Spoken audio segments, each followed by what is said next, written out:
o Haroldo já tá aposentado, aí vocês começaram a fazer o precatório. Mas tem muita gente que vê, né, anúncios e tudo mais da seguinte maneira: pô, invista aqui com um risco soberano, pô, ganhando 20% ao ano, às vezes um percentual assim muito relevante, né? E a pessoa chega, a gente é analista, né, de investimentos, sou de renda fixa, a pessoa, Gui, recebeu uma proposta aqui de um título de renda fixa, pagando 25% ao ano. Fala, olha, eu acho meio difícil, né? Se for algum crédito de uma empresa que, se ela tá te pagando 25% ao ano, talvez o maior perigo seja você, né? O problema da dívida é seu, não dela, né? Quando ela tá pagando Exato, 20, exato. 25% ao ano. Mas eu queria que você explicasse um pouquinho para as pessoas o que é precatório, né? O que é um ativo precatório? E apesar dele ser um risco, por exemplo, do governo, né? E aí tem várias esferas, que ele não pode ser considerado uma renda fixa, né? Eu queria que você É. explicasse um pouquinho. Não, tá. Deixa eu só tentar contextualizar um pouco antes a resposta, Uhum. que é o seguinte. De novo, quando a gente está dentro do sistema financeiro e a gente olha para fora, a gente acha os ativos alternativos que estão fora do sistema financeiro, eu estou mais acostumado com os retornos e com os tipos de riscos de dentro do sistema financeiro. E como é que foi que o sistema financeiro surgiu? Se vocês me permitem um contexto histórico Lógico, muito claro. pequeno, muito pequeno. Bom, primeira coisa, o mercado de capitais surgiu na Holanda para financiar as companhias das Índias, né? Até então, quem financiava as grandes navegações, Portugal e Espanha, era com dinheiro da coroa. Olha que loucura. Então os caras lá na coroa se financiavam, emitiam bonds, se endividavam a coroa, e a coroa tomava o risco e ia lá e financiava as grandes navegações, que foram os primeiros empreendimentos que exigiam muitos recursos, mobilizavam muita gente, uma organização empresarial gigantesca. Então, o mercado de capitais surgiu lá, na Holanda, para financiar a Companhia das Índias. Isso foi se desenvolvendo, 200 anos depois veio a Bolsa de Chicago, negociando contratos, os caras precisavam de um lugar para negociar commodity, né? Tanto que extraíam do solo quanto produziam na natureza, agricultura, falaram, preciso de algum lugar para negociar esse troço aqui. E aí, a Bolsa de Chicago veio e começou a criar contratos de transação de commodity. E aí, a gente começou aqui o século, sei lá, 19, começaram os derivativos no comecinho do século 19, aí no século 20, pum, derivativo para tudo que é lado, securitização, CLO, CDO, blá, blá, blá, blá, blá, e hoje a gente está aqui, chegamos. Mas da onde a gente partiu? A gente partiu de um mercado de capitais sendo criado, impulsionado para trazer recursos para um negócio, para uma máquina que chama empresa, que ela é a grande criadora de valor no mundo moderno, né? Então, o mercado de capitais é para levantar recursos para as empresas que elas criam valor, seja via equity, seja via dívida.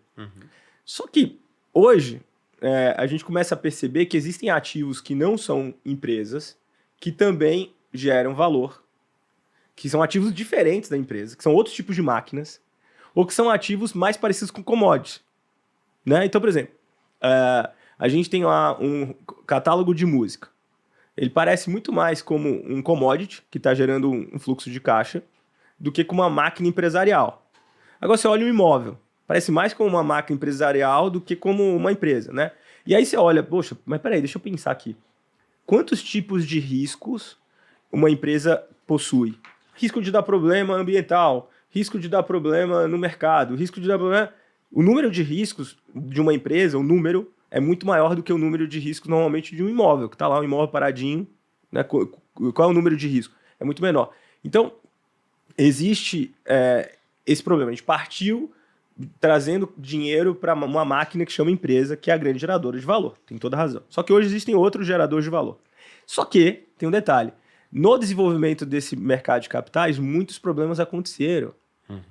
Muita gente deu golpe, muitas crises aconteceram. E o que aconteceu?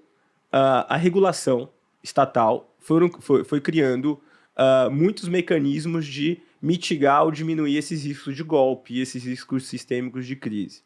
E aí foram criando inúmeros intermediários, né? Aí você tem custodiante, escriturador, e aí o administrador do fundo, o gestor do fundo, o auditor externo, né? O agência de rating, sei lá, dizem que são 7 intermediários, dependendo da estrutura podem ser muito mais. O que acontece?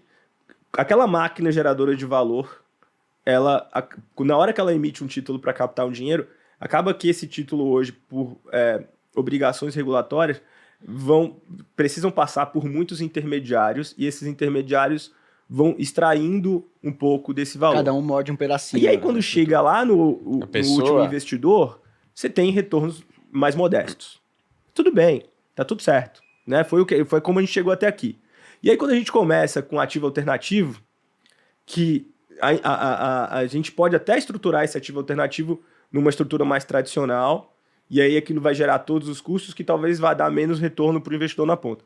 Só que hoje a gente tem blockchain, hoje a gente tem inúmeros jeitos mais criativos de criar garantias e formar arranjos de pagamento que dê mais segurança para o investidor, que você consegue entregar na ponta um pouco mais de retorno. Isso, se eu estou falando para um ativo que eu diria normal, que já tem uma certa competição de mercado. Só que quando a gente olha para um ativo mais nichado, que não tem competição nenhuma, porque pouca gente olhou aquilo ali de verdade como investimento, e aí você tem um alfa de verdade grande lá, né? Então assim, beleza, ativo alternativo que já tem competição, a rigor, se ele vier numa estrutura mais tradicional de mercado de capitais, você vai ter pouco alfa para o investidor, porque esses intermediários vão morder um pouquinho. Se ele vem numa estrutura um pouco mais inovadora, você tem ali um pouco mais de alfa para o investidor. Mas o investidor tem que saber que você não tem esses intermediários.